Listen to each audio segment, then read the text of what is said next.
पोलादपूर तालुक्यातील वारकरी संप्रदायाचा वारसा लाभलेल्या दाभिळ या गावी अखंड हरिनाम सप्ताहानिमित्त महाराष्ट्र राज्याचे रोजगार हमी, फलोत्पादन, खार जमीन विकास मंत्री नामदार भरत गोगावले यांचा भव्य नागरी सत्कार करण्यात आला। कार्यक्रमाला नामदार भरतशेठ गोगावले, माजी जिल्हा परिषद उपाध्यक्ष चंद्रकांत कळंबे, तालुका प्रमुख निलेश अहिरे, उपतालुका प्रमुख संजय मोदी, महाराष्ट्र भूषण हभप हरिभाऊ रिंगे, सरपंच सुनीता मेस्त्री, उपसरपंच किसन रिंगे, ग्राहक संरक्षण कक्ष पोलादपूर तालुका अध्यक्ष अनिल दळवी, माजी सरपंच बबिता दळवी, राजू रिंगे, बाबूराव दळवी, आदर्श शिक्षक तुकाराम मोरे गुरुजी यांच्यासह तालुक्यातील प्रतिष्ठित मान्यवर उपस्थित होते। यावेळी बोलताना नामदार गोगावलेंनी दाभिळ गावच्या एकूण 90व्या हरिनाम सप्ताहाला शुभेच्छा देत 100वा हरिनाम सप्ताह सर्वांनी थाटामाटात साजरा करण्यासाठी शुभेच्छा दिल्या। तसंच विधानसभा निवडणुकीमध्ये महिला पदाधिकारी आणि कार्यकर्त्यांनी घेतलेल्या मेहनतीमुळे मला चांगले मताधिक्य मिळाले असे सूतोवाच काढले। निवडणुकीमध्ये मला ज्यांनी मतदान केले त्यांचेही आणि ज्यांनी मतदान केले नाही त्यांचीही विकास कामे करण्यासाठी मी कटिबद्ध राहीन असं आश्वासन यावेळी उपस्थितांना दिलं। दाभिळ येथील सभा मंडपासाठी 26 लाख रुपयांचा निधी आतापर्यंत शिवसेनेच्या माध्यमातून उपलब्ध करून दिला। येणाऱ्या काळामध्ये शक्य तितकी मदत देखील करेन अशी देखील ग्वाही यावेळी बोलताना दिली। निवडणुकीच्या काळामध्ये माणगाव आणि महाडपेक्षाही जास्त मुंबई पुण्याचा मतदार हा पोलादपूर तालुक्याचा मला आणि 90% मतदारांनी मला मतदान केलं, त्याबद्दल मतदारांचे आभार देखील यावेळी व्यक्त केले। आम्ही या वर्षात करायचा आमचा प्रयत्न आहे। बरेचसे पैसे धरणाचे जरी सोडले 73 कोटी रुपये तरी हे बाकीचे पैसे आम्ही केवळ तुमच्या विकास कामाला दिले। मग रस्ते असतील, सभामंडप असतील, पाण्याच्या योजना असतील, पूल असतील, या सगळ्यांसाठी। आणि आता एकच संकल्पना आहे की आम्हाला महाबळेश्वरला, प्रतापगडला इकडे जायचं झालं वाड्याला तर आम्हाला पोलादपूरला जाऊन म्हणजे कापड्याला जाऊन असं जावं लागतं। ते आम्ही केवणाऱ्याच्या तिथून वरती आंबेमाचीच्या तिथून चिरेखिंडीला तो रस्ता आम्ही काढायच्या प्रयत्नात आहोत। तशी काम चालू आहे ना, तो रस्ता होईल। म्हणजे ज्यावेळेला एकनाथ शिंदे साहेब मुख्यमंत्री होते त्यावेळेला आम्ही जे सांगितलं ते त्यांनी दिलं।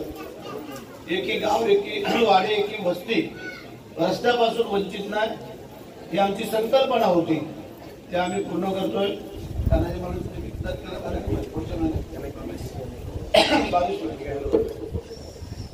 म्हणजे आपल्या पोलादपूरचं जे पर्यटन स्थळ लोक येतात त्याच्यामध्ये तानाजी मालुसरेंच्या समाधीला भेट द्यायला काही लोक येतात, काही शाळेच्या ट्रिप येतात।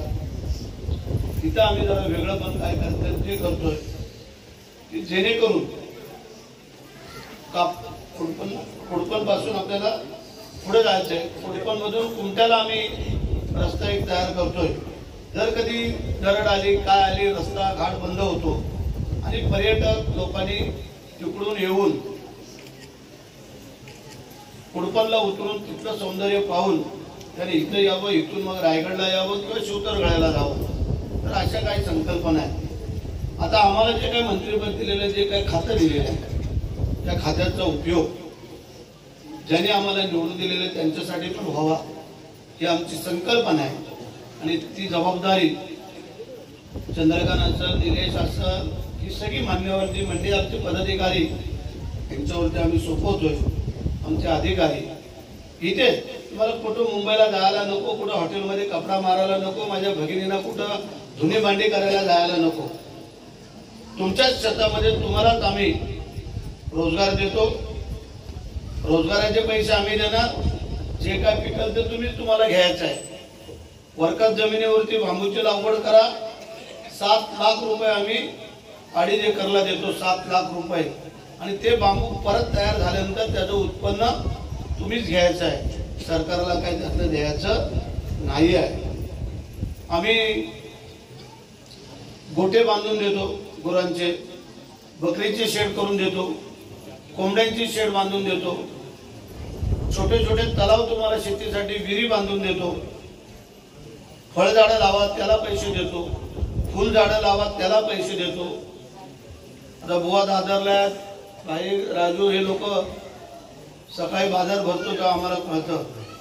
पण त्या दिवशी आम्ही पालघरला गेलो होतो, विक्रमगड तालुक्यामध्ये कमरपाड्याला आदिवासी लोक